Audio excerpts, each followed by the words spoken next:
Liberal reporter thought he could corner Karoline Leavitt, but he never expected her to turn the tables on him. The lights in the studio burned bright, reflecting off the sleek black desk where Bryce Langford sat reviewing his notes for the third time. He wasn't just any journalist. He was a veteran of the game, known for his aggressive questioning and the way he could make even the most seasoned politicians stumble. He had built his career on it, expose the contradictions, unravel the talking points, leave them scrambling. That was his strategy, and tonight he had his sights set on Karoline Leavitt. She had been making waves, young, confident, and completely unshaken by the relentless media storm that followed her. She was a rising star in conservative politics, but to Bryce, she was an opportunity, a chance to prove once again that the right-wing narratives didn't hold up under real scrutiny. His producers had fed him everything he needed: clips of her past interviews, social media posts, every stance she had taken. He had his angles mapped out, challenge her on policy, corner her on social issues, push her until she tripped over her own words. It had worked before. The control room buzzed with energy. Producers adjusted camera angles. A floor manager gave countdown signals, and in the wings, a makeup artist dabbed at Bryce's forehead. One last time. He barely acknowledged it. His focus was locked on the chair across from him, the one that Karoline would soon occupy. She's not ready for this, he muttered under his breath, rolling his pen between his fingers. She's never faced someone like me. A deep breath. The theme music kicked in, signaling the start of the segment. The screen behind him displayed the bold, capitalized title, exposing the write-in unscripted interview with Karoline Leavitt.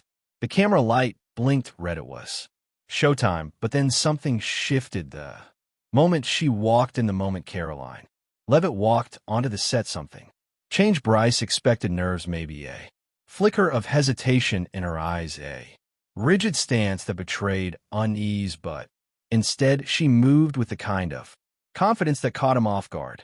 Shoulders back, head high, she slid into her chair like she had done this 1,000 times before. No fidgeting, no awkward glances toward the camera as she offered a polite nod, crossing her legs as she rested her hands on the table, waiting. Bryce's usual smirk flickered for a moment, but he quickly covered. He still had control. Karoline, thanks for being here, he began, his voice even professional. Thanks for having me, Bryce, she replied smoothly, her tone unreadable.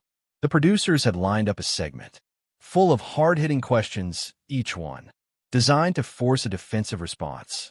Bryce wasted no time. You've positioned yourself as a fresh voice in conservative politics, he started, eyes scanning his notes. But a lot of people say that you're simply repackaging outdated ideas with a younger face. What do you say to those critics who believe you're just carrying water for the same old Republican establishment? A classic opening move, frame her as a puppet, force her to prove otherwise, make her scramble.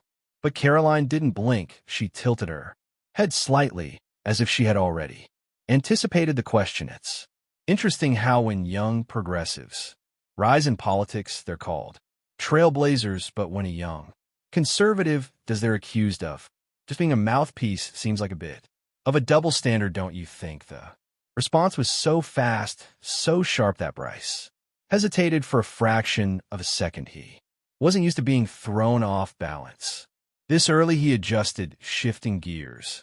Keep pressing. That's not what I'm saying, he countered smoothly. But Leighton, talk about policy. You've been vocal in your opposition to certain progressive economic measures, yet many young people support them. Why should they listen to someone who's arguing against policies that they believe will help them? Another trap, make her seem out of touch with her own generation. But again, she didn't flinch. Young people don't just support ideas because they sound good, she said, leaning forward slightly. They support what actually works. And if you look at the states that have implemented these so-called solutions, you'll see higher costs of living, more businesses leaving, and job opportunities shrinking. Young Americans deserve real solutions, not Just feel-good slogans. Bryce tightened his grip on his pen. The audience couldn't see it, but he could feel control slipping, not completely, not yet.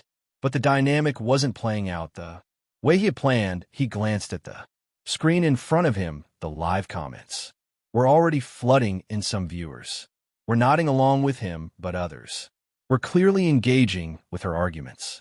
That was a problem. She wasn't supposed to be winning people over, but Bryce wasn't done, yet he still had tricks up his sleeve. Bryce forced a quick smile, a practiced move to mask the slight miscalculation in his opening attack.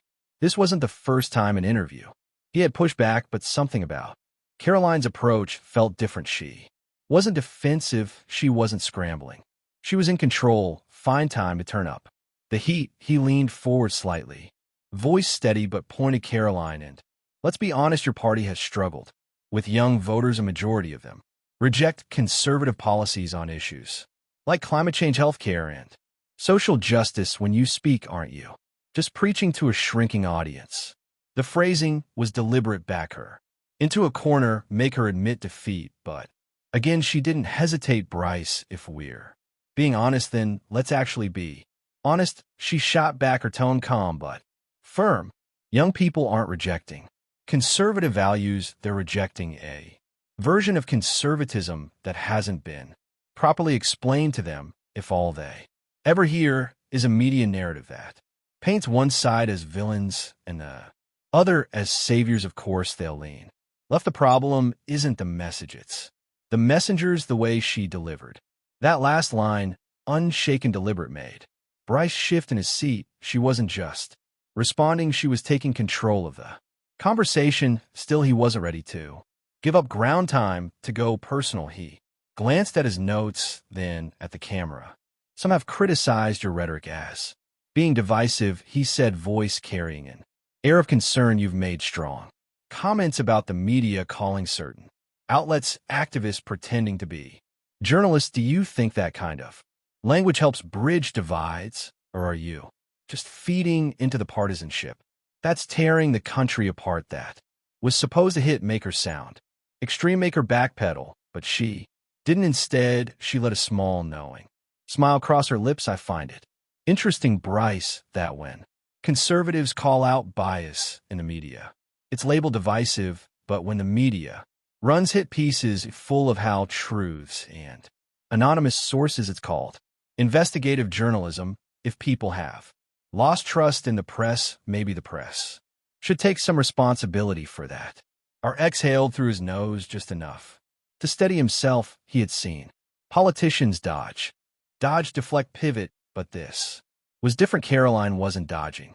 She was swinging back. The control room was quiet. No one dared interrupt the live broadcast. The tension between the two was almost palpable, and Bryce knew that audiences across the country were glued to their screens, waiting to see who would crack first. His earpiece crackled. One of the producers whispered, "A reminder, stay on offense." He nodded, slightly, eyes back on her. But this wasn't over. Bryce still had one more play, and this time he wasn't holding back. Bryce could feel it now, the shift in power. This wasn't going according to plan. He had prepared to grill Karoline Leavitt, to push her into a defensive posture where she would stumble, fumble, or at least give him a soundbite that could be clipped and circulated. But she wasn't playing the role he had signed her. His producer's voice crackled again.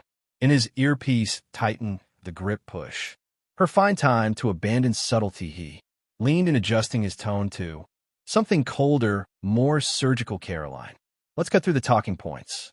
You've criticized the media for pushing a narrative, but isn't that exactly what you're doing? You present yourself as an outsider speaking truth, yet you're backed by political donors and powerful figures. How is that any different from a system you claim to oppose? It was a direct attack, one meant to undermine her credibility. If she hesitated even for a moment, he could seize control of the conversation again. But Karoline didn't flinch. She tilted her head slightly, as if she were sizing him up. I'm glad you brought that up, Bryce, she said, her voice steady, because it proves my point. When a conservative gets backing, it's dark. Money and corruption when a liberal candidate raises millions from Hollywood. And tech billionaires, its grassroots. Enthusiasm, it's fascinating how that works. Bryce felt his pulse tick up. He had another move, a riskier one since. We're talking about narratives he pressed. You've been accused of pushing misinformation, particularly regarding election integrity and media bias. Would you like to clarify some of your previous claims? This was his last-ditch effort, throw a wide net and hope she got tangled in it. He needed a misstep, a fumble, anything to regain his footing. But instead, Karoline let a moment of silence pass before answering. She didn't rush, she didn't stumble. What's interesting, Bryce, is that you frame this as misinformation without specifying what exactly was false, she said, locking eyes with him. That's what the media does. You take a broad accusation, repeat it often enough, and expect people to just accept it as fact. So tell me, what exactly did I say that was false? Bryce's jaw tightened just slightly, but enough. He knew what she was doing. She was forcing him to be specific, and the problem was he hadn't actually prepared to debate details. His strategy had been to paint her with a broad brush, not to engage on the specifics. The seconds ticked by. The control room knew he was cornered. His producer's voice was in his ear again. Move on, he swallowed and forced a small smirk, trying to make it seemed like he wasn't affected. Well, Karoline, our viewers can judge for themselves. A weak pivot, a retreat, disguised as neutrality, but Karoline had already won this round, and the audience knew it. Bryce could feel it now. He wasn't just losing control, he had already lost it. Karoline sat across from him, completely composed, her confidence unshaken. The more he tried to steer the conversation, the more she tightened her grip on the moment. And the worst part, the audience could see it. The live comment section was on fire. His producers were scrambling in his ear, throwing suggestions, but none of them mattered. He had to regain control himself, and there was only one way left to do it. He pivoted hard. Karoline, let's talk about accountability, he said, straightening his posture. His voice took on a sharper edge, a last-ditch attempt at regaining his footing. You speak about me, media bias, yet conservatives are no strangers to misleading claims and inflammatory rhetoric. Do you take responsibility for contributing to division in this country? Frame her as the problem, make her justify herself. He watched closely, waiting for a sign of frustration, a tightening jaw, a flicker of annoyance, anything that showed he was getting to her. But Karoline didn't take the debate. Instead, she exhaled softly, just enough to show she had been expecting this. That's an interesting question, Bryce, she said, tilting her head slightly. Do you ask progressive politicians the same thing? Or does accountability only run one way? A pause, a long, deadly pause. Bryce felt the silence crushing on him. She hadn't just answered his question, she had flipped it back on him, exposing the exact bias he was trying to deny, and worse, he had no way to wiggle out of it. He let out a small, controlled breath, but the damage was already done. The live chat was now brutal. People weren't just watching an interview, they were watching a demolition. Clips of the exchange were already spreading across social media, spreading faster than he could recover. He had come in expecting an easy win. Instead, he had become the story, and by the time the interview ended, Bryce Langford knew his moment of reckoning had arrived. The interview wrapped, but the tension in the studio remained thick. Bryce could hear his producer's voice buzzing frantically in his earpiece. We need to cut to break. Now, too late. The second the camera light switched off, the control room erupted into chaos. Tech scrambled to adjust feeds of production. Assistant rushed over with notes that Bryce barely glanced at, and his co-host, seated off camera, just stared at him. Wide-eyed, Karoline, however, was unbothered. She stood up smoothly, adjusted her blazer, and gave a polite nod to the staff. Thanks for having me, she said before walking off set, as if she had just finished a casual conversation. Bryce sat there, hands resting on the desk, his mind racing. He had lost not just a debate, but the entire narrative. And it wasn't just the way she had answered. It was the way people were reacting to it. The network had banked on this segment being an exposure piece, a takedown that would fuel talking points for the rest of the week instead. Within minutes, clips were already going viral, but not in his favorite social media was a plays. Did this guy just get steamrolled on his own show? I don't even like Karoline Leavitt, but she just humiliated this dude. The media always sets these traps, but this time the trap backfired. Bryce's face was everywhere. Screen grab meme mocked a slow-motion clip of him blinking in stunned silence was already making the rounds. Even some left-leaning commentators were calling out the failure. His phone buzzed dozens of messages, some from colleagues, trying to spin the damage, others from critics enjoying his downfall, but one stood out: a simple text from his network executive, "Call me now," and that's when it hit him. This wasn't just a bad interview. Never. Live down. Bryce sat in his office, the door shut, the noise of the newsroom muffled, but not distant enough he could still hear people talking, whispers, hushed laughter, the occasional mention of his name. It was clear that everyone had seen it.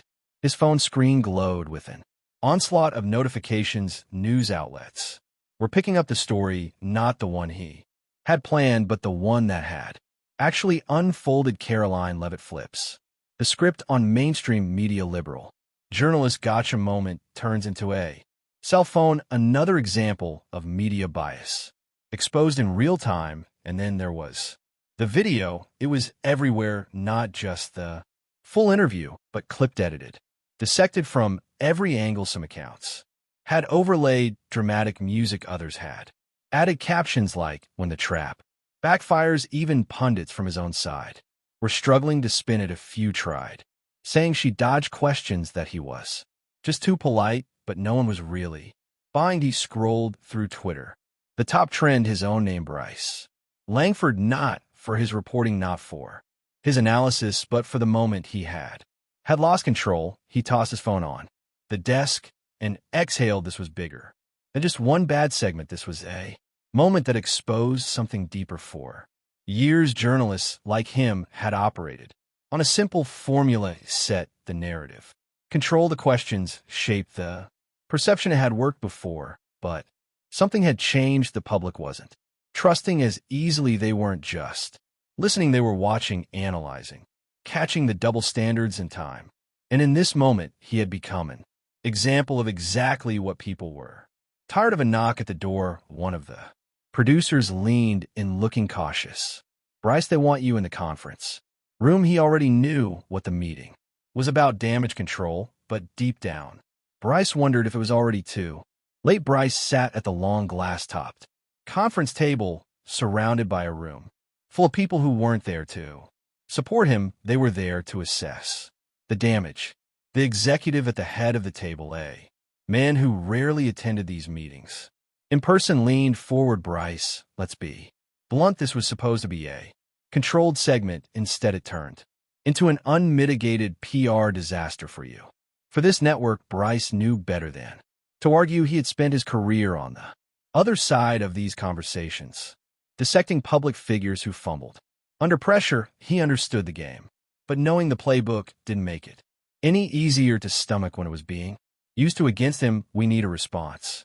Another exec chimed in, something that reframes the narrative before it completely runs away from us. Bryce rubbed his temples. "So what are we talking?" A follow-up interview, a column. The room fell silent. That's when it clicked. They weren't asking him how to fix it. They were deciding whether he was even worth fixing. One of the PR reps hesitated, glancing at the others before finally speaking. "We're considering putting someone else in your time slot for the rest of the week, just to let things cool down." Let things cool down. Bryce swallowed hard. He knew what that meant: the polite first step in an eventual phase out. Maybe they wouldn't fire him outright, but his reputation had taken a hit, and in this business that was often enough to make you disappear. And all because he underestimated her. Karoline Leavitt hadn't just survived his interview, she had turned it into a defining moment for herself, for the public's trust in media, and for him as an example of everything people resented About his industry, he glanced at his phone again. The views were still climbing. The headlines weren't fading.